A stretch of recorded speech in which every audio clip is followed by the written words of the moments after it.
You ever have one of those days where you realize your peaceful little corner of the world is actually just a powder keg, just waiting for one overgrown ego to light the fuse? Yeah, that's what happened to us last month at our so-called Dream Lake House. And if you're expecting a happy little story about lakeside sunsets and neighborly potlucks, buckle up because this isn't that story. This is about what happens when a self-proclaimed queen bee of an HOA decides everyone else exists to be her personal staff, and finally somebody stands up to her. So let me back up a sec. I'm David. By day, I chase down software vulnerabilities for a living. It's the kind of job where you have to see what others miss, notice the fine print read between the lines. Always look for the weakest link. Turns out those skills come in real handy when you're living in a neighborhood like Pine Lake Estates. My wife Sarah and I bought our place 3 years ago, thinking we'd found paradise. She's a nurse practitioner, works 12-hour shifts in the ER, comes home drained, but still finds time to check on the old folks next door and bake cookies for neighbors. She's the kind of person who avoids drama, and somehow until recently avoided raising her voice at anyone, including me. Then along came Margaret Hutchinson, or as everyone calls her behind closed doors, the HOA Karen, never to her face, of course. Margaret's a retired real estate agent pushing 62 with a permanent scowl and a tape measure never far from reach. She moved in and immediately made it her life's work to monitor, correct, and let's just say, enhance everyone's behavior for the good of the community. If your grass is a quarter inch over regulation, she's got you on speed dial. If your holiday lights are up a day too long, she's documenting it with time-stamped photos. But none of that prepared us for what she did to Sarah. See, last month, Sarah finally carved out a rare day off for herself. No chores, no phone calls, just a sandwich, a trashy romance novel, and the promise of some quiet time on our dock. Cue Margaret storming down the path like she's about to issue a citation. Without even a hello, she launches right in Sarah. I need you to order me lunch from that new place downtown. The Olive Grove. Greek salad, no olives, extra feta chicken, not too crispy. Oh, and extra bread. I don't want to deal with delivery apps. They never take older people seriously. Sarah, bless her, just blinks for a second. I'm sorry, Margaret, what? Margaret huffs. Just order it for me. You're young. You know how these things work. Let me just say, Sarah's the politest person alive. She tells Margaret she's having a personal day, suggests using the restaurant app. What follows is, honest to God, one of the most outrageous things I've ever heard. Margaret's face goes full red alert and she screeches, "You're discriminating against me because of my age. I'm calling the police." I mean, have you ever seen someone dial 911 over a lunch order? I have. Margaret stands right there, phone out, demanding an officer at our address because my wife refused community assistance and created a hostile environment. Sarah texted me, hands shaking, and I thought she was joking until the cops actually showed up. Officer Martinez and Officer Chen, two guys who looked like they'd much rather be anywhere else, show up on our porch notepad, out bracing for the worst. Margaret meets them halfway already in full performance mode. This woman's harassing me, refusing to help a senior citizen, and making me feel unsafe in my own community. She points at Sarah, who's still holding her sandwich and book, looking like she's landed on another planet. The officers go through the motions. Ma'am, is there a law saying neighbors have to order lunch for each other? It's about community standards. Margaret snaps, quoting HOA bylaws. She's obviously never read carefully herself.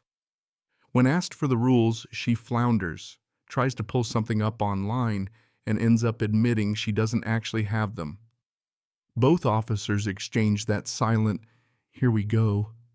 Again, look, then gently explain there's no law being broken and no harassment happening. Margaret, of course, escalates. "I want your supervisor. You're discriminating against me because I'm a senior." Now she's accusing the police themselves. By this point, neighbors are peeking out their windows, and Sarah's just mortified. I'm getting texts with updates like she's telling the cops to search our house for drugs because I have a nose ring. I kid you not. When Sergeant Williams shows up and Margaret spins her story one more time now with even more creative embellishments, he listens, nods, and then tells her flat out, "This isn't a police matter, ma'am. If you have concerns about community standards, talk to your HOA." Margaret is livid, demanding badge numbers and threatening City Hall complaints. Here's the thing, Margaret had just made her worst move. Yet she'd involved real authorities, made everything part of the public record, and exposed herself in front of half the neighborhood. And what she didn't know was my entire job revolves around finding cracks in the system. She'd just handed me all the leverage I'd need. That night I started digging HOA meeting minutes, public records, permit applications, social media, you name it. And wow, did Margaret leave a trail. Turns out she'd filed 47 complaints in 3 years, nearly all against young families, elderly folks, or newcomers. Meanwhile, her own property, rule-breaking galore fence, too-high illegal shed, prohibited plants, and unpermitted driveway extension, the works. Best part, she wasn't even on the official HOA board. She was a volunteer coordinator who'd puffed up her role, threatened people with fines, and acted like a mini dictator. The next day, I filed every one of Margaret's own violations, documented, measured, photographed, all by her own standards. I sent copies to the actual HOA board, who were pretty horrified to realize how much authority she'd usurped. I followed up with the city about her code violations. Within a week, Margaret started getting violation notices.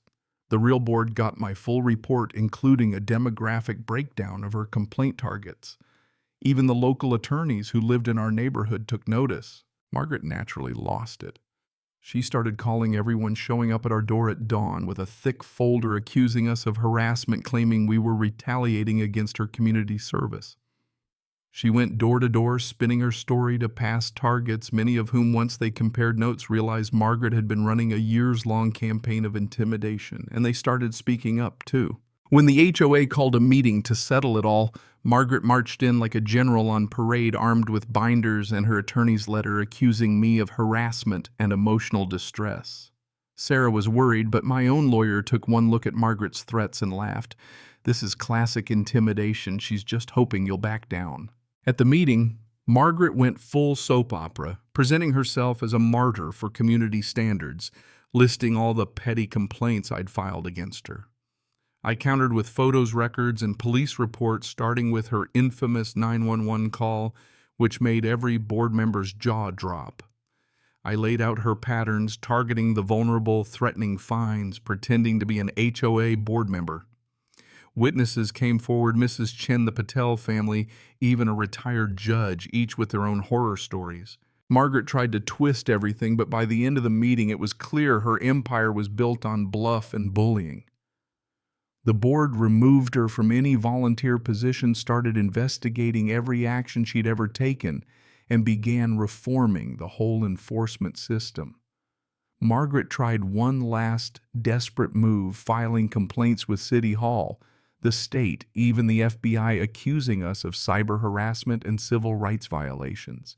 Instead, she triggered a real investigation into her own conduct. Suddenly, everything Margaret had done was under a microscope.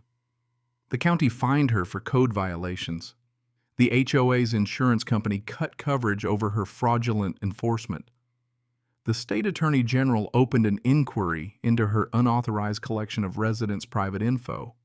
Margaret tried to sue for defamation. Her own attorney dropped her after reading the case file. In the end, Margaret got hit with misdemeanor charges for filing a false police report and abusing emergency services, community service, fines, the works. But her real punishment, social exile. People started reporting her own violations using her old methods. She was stripped of any imaginary authority and became the local cautionary tale, the woman who weaponized community standards until she was finally hoisted by her own petard. Afterward, Pine Lake Estates changed for the better. New rules protected against selective enforcement. Volunteers were limited. Residents learned their rights, started helping each other instead of snitching, and finally enjoyed their homes again. Margaret's downfall became a lesson in every HOA training manual in the region, a warning about what happens when power is unchecked and pettiness rules the day. So what would you do if someone tried to run your community like their own private fiefdom? Ever dealt with a bully hiding behind an official-sounding title? Drop your stories in the comments. Because if there's one thing I've learned, it's that bullies count on your silence. And all it takes is one person with enough patience to turn the tables and remind everyone that real authority comes with real accountability. And if you've got a story about standing up to petty tyranny, trust me, we all want to hear it.